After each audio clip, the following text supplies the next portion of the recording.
Over a decade. So దాంట్లో చాలా మంది నిపుణులతో డిస్కస్ చేస్తే ఇండస్ట్రీ ఎక్స్పర్ట్స్ అందరూ ఇది యాక్చువల్లీ మాకు కావాల్సింది, ఇలా ప్రోగ్రామ్ కరికులం ఉంటే ఎగ్జాక్ట్ గా student benefited, at the same time industry benefited.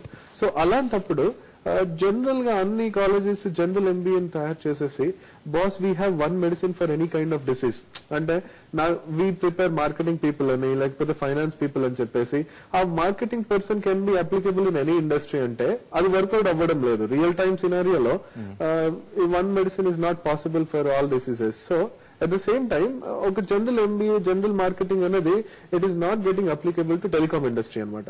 So దాని గురించని మేము టెలికామ్ ఇండస్ట్రీకి ఎగ్జాక్ట్ ఫిట్ అయ్యే ఎంబీఏ గ్రాడ్యుయేట్స్ ఎలా ఉండాలి దానికి సంబంధించిన ఒక కరికులం బిల్డ్ చేసి దాని తర్వాత ఒక కాలేజ్ ఎస్టాబ్లిష్ చేసి సో ఇప్పుడు industries they find it very relevant.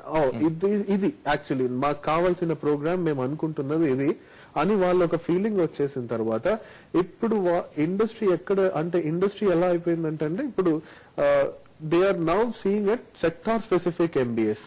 So ఇప్పుడు ఇంకా జనరల్ ఎంబీఎస్ ఇంకా వర్కౌట్ అవ్వండి, ఇప్పుడు ఆ సెక్టర్ కి సంబంధించి ఎంబీఏ చేస్తేనే ఇప్పుడు life. So for example media అనుకోండి, మీడియాకి సంబంధించిన ఎంబీఏ చేయాలి, లేదు హెల్త్ కేర్ అనుకోండి, హెల్త్ కేర్ కి సంబంధించిన ఎంబీఏ చేయాలి. ఎందుకు అంటే ఆ industries over period of time చాలా పెద్దగా అయిపోయాయండి, చాలా పెరిగిపోయాయి ఇండస్ట్రీస్. సో ఆ ఒక్క ఇండస్ట్రీ గురించి తెలుసుకోవాలంటే 2 years సరిపోదు. సో మనం జనరల్ గా ఎంబీఏ చేసే బదులు ఆ సెక్టర్ స్పెసిఫిక్ ముందే ఆలోచించుకొని ఈ సెక్టర్ లో career wise employment wise definite గా ప్రాబ్లం లేదు అనుకున్నప్పుడు ఆ సెక్టర్ ని చూస్ చేసుకుని అదే సెక్టార్ కి 2 years కాంట్రిబ్యూట్ చేసి అదే సెక్టార్ లో మాస్టర్ చేయడంలో more benefit than doing a general MBA. So దాని గురించి అని ఒక కాన్సెప్ట్ తోటి స్టార్ట్ చేసిన ప్రోగ్రామ్ అండి ఇది. We're getting so good response that we're really happy. Rajesh, general ఎంబీఏకి టెలికామ్ ఎంబీఏకి డిఫరెన్స్ ఏంటి? సెక్టర్ స్పెసిఫిక్ అండి. టెలికామ్ ఎంబీఏ వచ్చేసి సెక్టర్ స్పెసిఫిక్. ఇప్పుడు చూడండి, ఇప్పుడు ఎగ్జాంపుల్ ఇప్పుడు టెలికామ్ ఇండస్ట్రీలో కంపెనీ హైర్ చేసుకుందాం అనుకున్నారు, జనరల్ ఎంబీఏ స్టూడెంట్ ఉన్నాడు, టెలికామ్ ఎంబీఏ స్టూడెంట్ ఉన్నాడు. First preference will be given to telecom MBA student. Just last 2 weeks back Airtel introduce అయ్యాయి కాలేజ్ లో. జనరల్ గా ఎయిర్టెల్ త్రూఅవుట్ ఏపీ నుంచి డైరెక్ట్ గా 25 to 30 స్టూడెంట్స్ తీసుకుంటుంది. అలాంటిది 15 స్టూడెంట్స్ ని నా కాలేజ్ నుంచే తీసుకున్నారు డైరెక్ట్ గా. సో ఆల్మోస్ట్ 50% నా దాంట్లో నుంచే ఫిల్ అయిపోయారు. సో స్టూడెంట్ ఎట్లా ఇప్పుడు కంపెనీ ఒకసారి నాకు ఒక ఎంప్లాయ్మెంట్ కావాలి టెలికామ్ లో ఫస్ట్ నా కాలేజ్ స్టూడెంటే గుర్తొస్తాడు. జనరల్ ఎంబీఏ వాళ్ళకి ఎట్లుంటుందంటే 2 years అయిన తర్వాత వాళ్ళకి క్లారిటీ లేదు, ఎక్కడ వెళ్ళి జాయిన్ అవుతాము, ఏ ఇండస్ట్రీ మమ్మల్ని హైర్ చేస్తుంది, మార్కెటింగ్ చేశాను అంటాడు, బట్ దేంట్లో మార్కెటింగ్ చేశారు? Industry should be your specialization. హాస్పిటల్తో మార్కెటింగ్ చేశారా, టెలికామ్ లో చేశారా, ఐటీలో చేశారా? ఈ క్లారిటీ అనేది స్టూడెంట్ దగ్గర ఈ రోజు మిస్సింగ్ అనమాట. సో దానివల్లనే ఈ రోజు ఒక ఎంబీఏ చేసిన స్టూడెంట్ ప్రొఫైల్ చూస్తే 2 years లో వాడు మినిమం 5 jobs మారిపోయి ఉంటాడు. సో 2 years లో 5 jobs ఎందుకు మారుతున్నాడు అంటే ఒక క్లారిటీ లేదు. 6 months లోనే ఆయనకు తెలిసిపోతుంది, ఓకే ఇది నా జాబ్ కాదు, చలో I will go for some other job. అక్కడ 6 months పనిచేసినాక again he will think boss this is not my job అని చెప్పేసి. ఆ క్లారిటీ అనేది మీకు ఎంబీఏలోనే తెలిసిపోతే ఈ 2 years అనేది మీరు ఒకటే ఇండస్ట్రీలో వర్క్ చేస్తే దాని తర్వాత మీ కెరియర్ కానీ కన్ఫ్యూజన్ ఉండదు. స్టూడెంట్ ఎప్పుడైతే కన్ఫ్యూజన్ ఉండదో అప్పుడే he's going to get a bright future అనమాట. సో సెక్టర్స్ ఫోకస్ కి జనరల్ ఎంబీఏ ఉన్న డిఫరెన్స్ అంటే స్టూడెంట్స్ మూవ్మెంట్ ఎలా ఉంది, ఇంట్రెస్ట్ చూపిస్తున్నారా దీనిపై? స్టూడెంట్స్ చెప్పాను కదండి, కాలేజెస్ మోటివేట్ అవుతున్నాయి. ఇంకా స్టూడెంట్స్ చాలా బాగా అవగాహన వచ్చి రైట్. స్టూడెంట్స్ కూడా ఇప్పుడు ఎంక్వైరీ నిన్న అన్ఫార్చునేట్లీ నిన్న న్యూస్ లో చూస్తే కూడా 1,00,000 ఇంజనీరింగ్ సీట్లు మిగిలిపోయాయండి మన దగ్గర. సో స్టూడెంట్స్ కూడా ఎట్లా ఉన్నారంటే చాలా ఎంక్వైరీ చేస్తున్నారు, బ్యాక్గ్రౌండ్ ఎంక్వైరీస్ చేస్తున్నారు. ఏ ఇండస్ట్రీ ఇప్పుడు నెక్స్ట్ అప్కమింగ్ ఉంది, ఐటీ, హాస్పిటాలిటీ, టెలికామ్ ఏది ఉంది, బట్ అన్నిట్లో చేస్తే first telecom industry first position లో స్టాండ్ అయ్యి ఉంటుంది. బికాజ్ మనం 2 days బ్యాక్ న్యూస్ పేపర్ లో కూడా చూస్తే 1.5 crore జాబ్స్ వస్తున్నాయని చెప్పారు. సో ఎందుకంటే India is going to be number 1 in telecom business by 2013. So number 1 లో ఉన్న కంట్రీకి ఆల్మోస్ట్ యూఆర్ గోటింగ్ 1.4 crore జాబ్స్ వస్తున్నప్పుడు స్టూడెంట్ ఆపర్చునిటీస్ అనేది ట్రెమెండస్ ఆపర్చునిటీస్ అనేది దీంట్లో. అంటే వాళ్ళ తల్లిదండ్రులు కూడా తల్లిదండ్రులు పేరెంట్స్ అవేర్నెస్ క్రియేట్ అవుతుందండి. నిజంగా స్టూడెంట్స్ వస్తున్నారు, వాళ్ళు కనుక్కుంటున్నారు, పేరెంట్స్ ని కన్విన్స్ చేస్తున్నారు. ఈ సబ్జెక్ట్ అనేది ఎట్లా ఉందంటే అందరికి తెలిసిన సబ్జెక్ట్, కొత్త సబ్జెక్ట్ ఏం చెప్పట్లేదు. ఈరోజు సెల్ ఫోన్ అనేది ఎట్లా అయిపోయిందంటే ప్రతి ఒక్కరి దగ్గర ఉండాల్సిందే. అది జస్ట్ లైక్ రోటీ మకాన్ కప్పడా కంటే ఫస్ట్ వచ్చేది cell phone. So cell phone రోటీ మకాన్ కప్పడా అయిపోయింది. ఫుడ్ ఉన్నా లేకున్నా ఈరోజు సెల్ ఫోన్ మాత్రం క్యారీ చేస్తున్నాం చాలా మంది. సో ఈ సబ్జెక్ట్ ని ఎక్స్ప్లెయిన్ చేయడం కూడా మాకు చాలా ఈజీ అయిపోయింది. ఈరోజు ఏ ఇండస్ట్రీ ఇప్పుడు మన కంపెనీ సిఇఓ దగ్గర నుంచి మీరు అగ్రికల్చర్ చేసే ఫార్మర్ దగ్గర తీసుకున్నా సరే ఉండే ఒకే ఒక technologies telecom technology. Cell phone ఒక్కటే ఉంటుంది వాళ్ళ దగ్గర. ఏటీఎం కార్డ్స్ ఉన్నా లేకున్నా, వాళ్ళ కార్పొరేట్ హాస్పిటల్స్ ఉన్నా కంపల్సరీగా టెలిఫోన్, మొబైల్ మాత్రం ఉంటుంది వాళ్ళ దగ్గర. సో సబ్జెక్ట్ అనేది ఈజీగా రీచ్ అయిపోతుంది అందరికి. సో పేరెంట్స్ దగ్గర నుంచి కూడా మంచి సపోర్ట్ ఉంది స్టూడెంట్స్ కి. సురేష్, ప్రొసీజర్, అడ్మిషన్ ప్రొసీజర్ ఎట్లా ఉంటుంది మీ? అడ్మిషన్ ప్రొసీజర్ అంటే ఫస్ట్ ఇప్పుడు కంపెనీస్ గురించి చెప్పాలంటే ఫస్ట్ కంపెనీస్ హైర్ చేసుకునేవి ఎలాంటి క్యాండిడేట్స్ ని హైర్ చేసుకుంటారో అలాంటి క్యాండిడేట్స్ ని మేము ఇన్పుట్ కూడా తీసుకోవాలండి. సో అడ్మిషన్ ప్రొసీజర్ లో మేము ఒక ఎగ్జామ్ కండక్ట్ చేస్తాము. అది రేపు ఎల్లుండి like Tuesday, Wednesday, Thursday 3 days conduct చేస్తున్నాం. దాంట్లో ఇన్పుట్ కరెక్ట్ ఉంటే అవుట్పుట్ కరెక్ట్ అయిపోతుంది అనమాట. సో దాని ప్రకారం all graduates are eligible, they can come and right.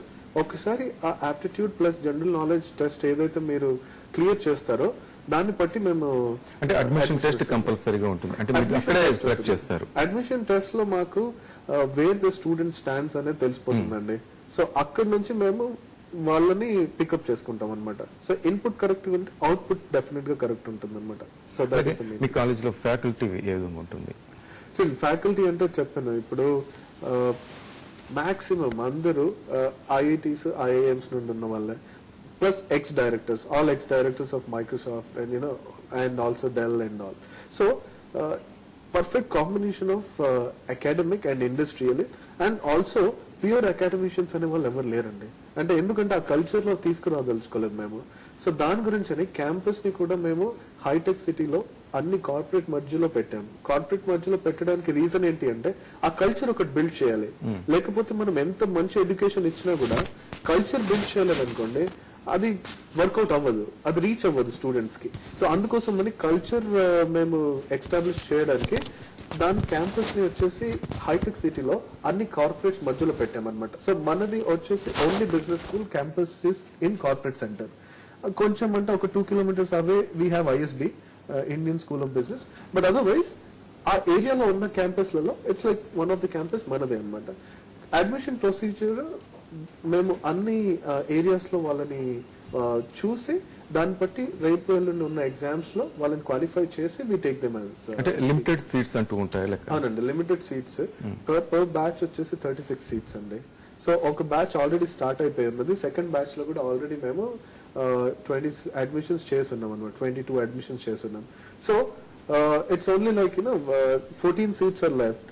And అదే ఇన్పుట్ కరెక్ట్ గా ఉంటే అవుట్పుట్ కరెక్ట్ గా ఉంటుందండి. ఇన్పుట్ కోసం చూస్తున్నాం. అందుకని ప్రోగ్రామ్ వచ్చేసి ఫిల్ చేయలేక కాదు, program lot of demand in the market. So course seats fill చేయడం చాలా ఈజీ అండి, కరెక్ట్ ఇన్పుట్ తో ఫిల్ చేయడం అనేది ఇంపార్టెంట్. సో దాని గురించి we have come with a program to promote this particular program. Okay Rajesh, campus infrastructure ఏ విధంగా ఉంటుంది, అట్లాగే ప్లేస్మెంట్స్ ఏ విధంగా ఉండబోతాయి? చెప్పినట్టు క్యాంపస్ వచ్చేసి హైటెక్ సిటీలో ఉందండి. So first campus in corporate centre in India అండి. ఓకే. సో హైటెక్ సిటీలో ఒక 800 మల్టీనేషనల్స్ కంపెనీస్ మధ్యలో ఒక కాలేజ్. ఇది ఎట్లా ఉంటుందంటే చాలా కొత్తగా ఉంటుంది వినడానికి. జనరల్ గా కంపెనీస్ మధ్యలో కాలేజ్ అనేది. సో హ్యూజ్ ఇన్వెస్ట్మెంట్ చేసి అక్కడ ఎందుకు పెట్టామంటే స్టూడెంట్స్ కి ఆ ఎక్స్పోజర్ ఇద్దామని. వాళ్ళు ఇది గ్రాడ్యుయేషన్ లో కానీ వింటూ ఉంటారు కార్పొరేట్ కల్చర్ అని, బట్ దానికి చాలా దూరంగా ఉంటారు వాళ్ళు. బట్ ఇక్కడ నా దగ్గరకు వచ్చే స్టూడెంట్స్ కార్పొరేట్స్ మధ్యలో ఉంటున్నారు 2 years. సో వాళ్ళకి ఎట్లా అంటే ఆ అవేర్నెస్ 2 years లో ఇప్పుడు ఫస్ట్ టైం సౌత్ ఇండియాలోనే బిఎస్ఎన్ఎల్ తో మాకు అకాడమిక్ పార్ట్నర్షిప్ ఉంది. సో ఆల్మోస్ట్ నా సబ్జెక్ట్స్ అన్ని బిఎస్ఎన్ఎల్ వాళ్ళు టీచ్ చేస్తారనమాట.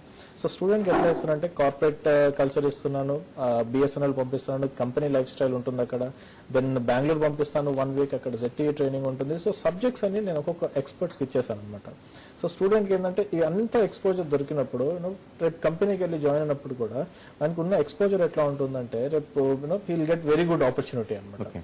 సో ఇన్ఫ్రాస్ట్రక్చర్ వైజ్ ఇట్స్ అన్ని ఉన్నాయి క్యాంపస్ లో. ఇప్పుడు ఉండే బిజినెస్ స్కూల్లో అన్ని ఉన్నాయి. I mean everything we provide to the student.